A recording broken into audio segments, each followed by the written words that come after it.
Novel کرارے جاں episode 4۔ اپنی پیشانی سے جڑی روبان کی پیشانی کو حیرت سے آنکھیں پھاڑ کر دیکھنے کے بعد کمل نے روبان کی آنکھوں میں دیکھا تھا، بلکہ گھورا تھا۔ آپ زبردستی نہیں کر سکتے میرے ساتھ مسٹر روبان، آپ کو انتظار کرنا ہوگا میری رضامندی کا۔ سوری مسز روبان، میں کوئی فرشتہ ٹائپ چیز نہیں ہوں جو انتظار کروں، جبکہ دوسری طرف کوئی اور نہیں، میری سلی سی وائف ہے۔ میں باہر سے کچھ آرڈر کروا رہا ہوں ڈنر کے لیے، تم میڈس کے ساتھ اپنا سامان میرے روم میں شفٹ کرواؤ۔ میں نے کہا نہیں، مطلب نہیں۔ کمل کے جھلانے پر روبان نے ناگواری سے اسے دیکھا تھا۔ لسن سویٹ ہارٹ، مجھے کسی کے نخرے اٹھانے کی عادت نہیں ہے، اور اگر تم مانی نہیں اور ایسے ہی نخرے دکھاتی رہی تو میں نخرہ تو تب بھی نہیں اٹھاؤں گا، لیکن تمہیں ضرور اٹھا لوں گا۔ چوئی موئی سی تو ہو۔ کمل تو روبان کے اچانک اتنے بدل جانے پر حیران ہی رہ گئی تھی۔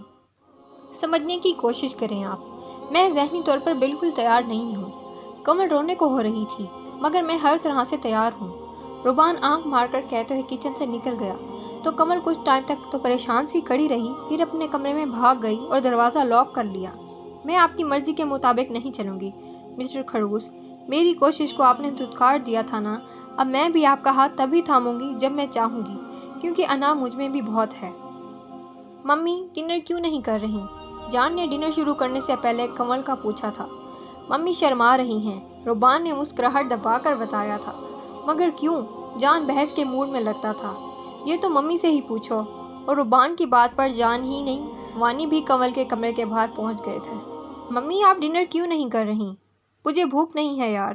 ان دونوں بچوں کی آواز سن کر کمل بھی دروازے کے قریب چلی آئی، لیکن کھولا نہیں۔ کیوں نہیں ہے؟ وانی کو اعتراض ہوا۔ بس ایسے ہی۔ کمل گھبرا رہی تھی۔ اپنی ممی سے دروازہ کھلواؤ، کہانی بھی تو سننی ہے نا ابھی۔ روبان کو مزہ آ رہا تھا کمل کی حالت پر۔ میری آج طبیعت ٹھیک نہیں لگ رہی بچوں، آج سٹوری نہیں۔ آج سٹوری نہیں تو کل کے بارے میں کیا خیال ہے؟ بچوں کے کچھ کہنے سے پہلے روبان معنی خیز سے بولا، کل میں ایسی کہانی کا انتظام کروں گی کہ مزہ آ جائے گا آپ کو۔ کمل نے بھی ذو معنی سا جواب دیا، اوہ آئی ایم ویری ایکسائٹیڈ۔ روبان نے ہلکی سی تالی ماری اور ٹکر ٹکر خود کو گھورتے ہوئے جان اور وانی کو لے کر ڈائننگ ٹیبل پر پہنچ گیا۔ روبان کی طبیعت میں اگر منمانی کرنا تھا تو کمل ضد کی پکی تھی۔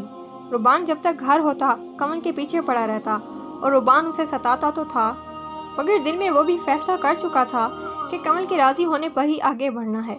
یہ آنکھ مچولی کا کھیل جان اور وانی سمجھنے سے قاصر تھے، مگر انجوائے وہ بھی کر رہے تھے۔ انہی آنکھ مچولی کے دنوں بہت عرصے بعد اچانک کمل کی اماں چلی آئی تھی، مگر اکیلے نہیں۔ وقاص بھائی آپ؟ کمل چیخ پڑی تھی اسے دیکھ کر۔ جی ملکہ عالیہ۔ خادم اپنے سینے پر ہاتھ رکھ کر وہ خوش دلی سے بولا، اور روبان جو آج کمل کو ڈنر پر باہر لے جانے کے لیے خیال سے کافی جلدی گھر پہنچ گیا تھا، ناگوار نظروں سے کمل اور اس شخص کے مسکراہٹوں کے تبادلے نوٹ کرنے لگا۔ روبان آپ بھی آ گئے؟ کمل وقاص کے پیچھے کھڑے روبان کو دیکھ کر خوشی سے بولی، ہاں میں بھی آ گیا، شکر ہے تمہیں نظر بھی آ گیا۔ روبان کے طنز کو کوئی بھی نہیں سمجھ پایا تھا۔ کیسے ہو روبان بیٹا؟ اماں الرٹ ہو گئیں۔ میں ٹھیک ہوں اماں۔ تمیز کے ساتھ انہیں اماں کہہ کر روبان نے اماں کو ہی نہیں کمل کو بھی خوش کر دیا تھا۔ روبان ان سے ملے، یہ ہے میرے کزن اور ہمارے خاندان کے فخر وقاص، آپ کو پتہ ہے یہ ہارٹ سرجن ہیں اور سونے چمچہ منہ میں لے کر پیدا نہیں ہوئے، بلکہ اپنی ذہانت پر اسکالرشپ لے کر آج اس مقام پر ہیں۔ ہم ان پر جتنا فخر کریں کم ہے۔ روبان کو ایسے لگنے لگا جیسے کمل اسے ہی سنا رہی ہو۔ تم تو پیدائشی رئیس ہو، ورنہ تم کیا حاصل کر لیتے دنیا میں؟ اور وقاص یہ روبان آباد، بتانے کی ضرورت تو نہیں ہے کہ کون؟ وقاص کہکا لگا کر ہنس پڑا، پھر اپنا ہاتھ روبان کے آگے بڑھایا۔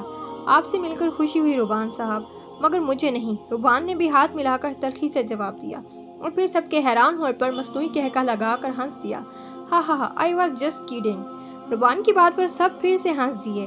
لاؤنج میں جاتے ہوئے کمل نے دانت کچکا کر روبان آباد کو گھورا تھا۔ جواباً روبان آباد نے بھی منہ پھلا کر گردن کاٹنے کا اشارہ کر کے وقاص کی طرف اشارہ کیا تھا۔ سنکی سیاں، کمل سوچ کر رہ گئی۔ تو یہ تھی ہماری آج کی ایپیسوڈ۔ اگر آپ کو یہ ایپیسوڈ پسند آئی ہو تو پلیز چینل کو لائک، سبسکرائب اور کمنٹ ضرور کریں۔ ملتے ہیں اپنی نیکسٹ ویڈیو میں، تب تک کے لیے اللہ حافظ۔